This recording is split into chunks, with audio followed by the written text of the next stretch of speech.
And good morning, friends. Today I want to take you on an inspection with me for a $750,000 home that has a little bit of a surprise in the backyard. So we don't have any records from the county. Nobody knows what's going on.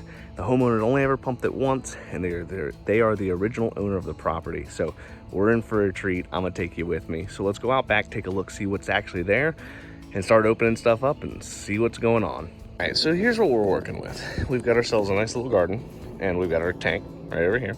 Right where that little white clean out is, that's gonna be the front of the tank. Over here should be the back of the tank, somewhere in this general area. We're gonna get the probe in a few minutes and see where everything is, and then depending on the depth, get that lid open by hand. But the issue we have is that pool right there. So usually these tanks will be just off the back of the house, right? And the absorption system is going to be a seepage pit. Now those pits are usually 10 to 15 feet right off the back of the tank. And unfortunately, this one looks like it's right next to the pool deck. So now we get to play the fun game of hopefully they didn't put the pool on top of the system. Pools over septic systems end up happening quite often and more frequently than what you would expect. Now, this is a problem, right? And the reason why is it limits your reserve area and the ability for you to replace and repair the system as necessary. All septic systems eventually fail, right? So you gotta have somewhere to put the new system. Usually, at least in our area, the space that we allocate is gonna be 10,000 square foot. So on a modern system, you won't really see a new septic system on any property that's less than an acre. And that's so we have space to put at least 3 full systems, even though you're only using 1. So you're supposed to pull a permit when it comes to putting in a pool. Now, we requested records for this particular property, and unfortunately, nothing came back. Doesn't mean that anything was done wrong. It just means that the county doesn't have it on paper. When you have an old home like this from the 70s, that paperwork could have gone anywhere. Now, the tricky part is going to be if they didn't pull the permit and they damaged the septic system, now they're not going to have a fun time. So it's always important to make sure you fill out all your paperwork, put all your documentation correctly, cross all your T's, dot all your I's, make sure everything's the way that it's supposed to look.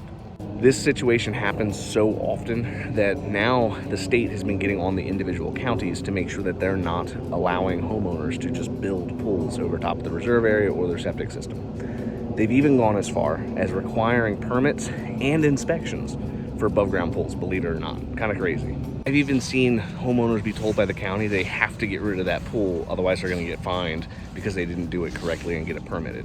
So just make sure you're conscious of that before you go and put a pool in. So let's go ahead and measure out the width and the direction of the tank so that we can figure out where the lid is. Once we get that figured out, then we can open the lid and see where she goes. All right, so we have all of our edges figured out. We know the front's over there. We used our probe, which is this little fella right here, to get one edge, and the back of the tank. So the lid should be right about here. Now, this area usually has 2 foot by 2 foot lid, so it should be in this general direction. So we got the lid exposed. We just gotta clean up a little bit of the last little bit of dirt. But we've got a wire here and 2 wires over here. Now, I'm not sure what these wires are or what they're for, but I can tell you they don't belong on top of the septic system, especially if they're over top of the lid. In Maryland, you cannot have any electrical wires, utility wires, water lines, any of that stuff, gas lines, going over top of your septic system. The reason why is you're gonna end up having to dig that system up at some point in the future, such as like today, where we're trying to figure out if that pool impacted the absorption system. So fortunately, we were digging by hand, so we didn't damage the wires, but you know, if I got unlucky, they don't look like electrical wires, but if I got unlucky and they were live, I could have hurt myself. So that's why it's important. So whenever you, as a homeowner, are having work done, it's very important to make sure that you tell somebody where wires are or where they should be. In this particular circumstance, nobody knew anything about it until I dug it up. So now that we have the lid exposed, we're gonna clean up that last little bit of dirt, get that lid off the tank, and then hopefully we can toss the camera through and see where it goes. Really hoping, fingers crossed, that it's not underneath that pool, but we'll find out in a few seconds. I'll see you as soon as I figure out how to get that lid out from underneath the wires. So we ran the camera through the outlet line, and unfortunately it goes to about 2 foot before the pool deck to where we hit an obstruction. Now, this obstruction looks like it's gonna have some rocks and some soil. Usually that means that there's a pipe collapse or a distribution box collapse. So I actually have to do all this recording in the car because it's incredibly windy outside right now, so you can't really hear much when I'm out there. So we're all gonna have to use the theater of the mind while we go for it. So whenever we run into a situation like this where the homeowner says that there's a drain field on the property and we run into an obstruction, the first thing we want to look for is, are we actually in a distribution box, and is it the distribution box that might be collapsing? And so the way that we go about checking this is we probe, right? So that little yellow handle probe that we saw a little while ago that we were using to measure out where the access to the tank is, we use that same probe to see if we can hit the lid to the distribution box. Now, in this particular circumstance, we probed out and we got unlucky. We didn't hit nothing. So that usually means that we have an issue with the pipe specifically, not the distribution box. So from there, I needed to figure out, is the absorption system under the pool or is it going to be somewhere else? And the only way that you can do this is you metal detect in a grid-like pattern and you probe, right? It's brute force, but it works. So probing, what I'm trying to do is I'm going to pick a spot on the yard. So where I started was I started by basically the end of the tank and then worked my way towards the backyard area where like the fence is. And the purpose of doing that is if I go every foot and probe, I should, if there's a drain field, hit one. And the reason why is most of the drain fields in our area are usually 2 to 3 feet wide. And if I'm going every foot, the odds of me hitting the stone, pretty high.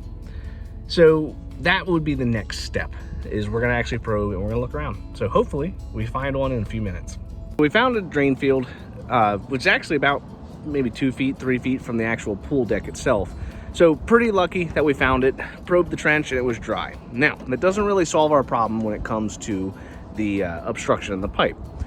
So the next step is essentially to go ahead, dig up that obstruction point, verify is it a distribution box, a break in the pipe, fix that, and then while you're at that point, basically then we'll continue to look at the rest of the trench, make sure none of the pipes are busted, no clogs, no roots, none of that squirrely stuff.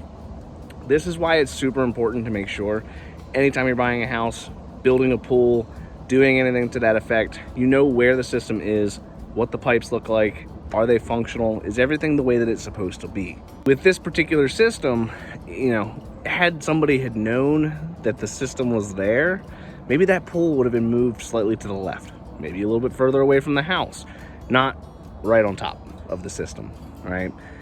It's very important that you pull your permits, you do everything correctly, because Maryland State is not playing around anymore. I've done so many site locations and inspections for homeowners who want to put pools, even above ground pools, because people keep doing stuff like this and it keeps costing people thousands of dollars, especially when somebody puts the pool in, some sell the house, that person never looks at it, that person sells the house. Well, that pool's been there for God knows how many years, nobody ever thought about it, and now the person who bought it from the person who did the issue is now on the hook for repair, right?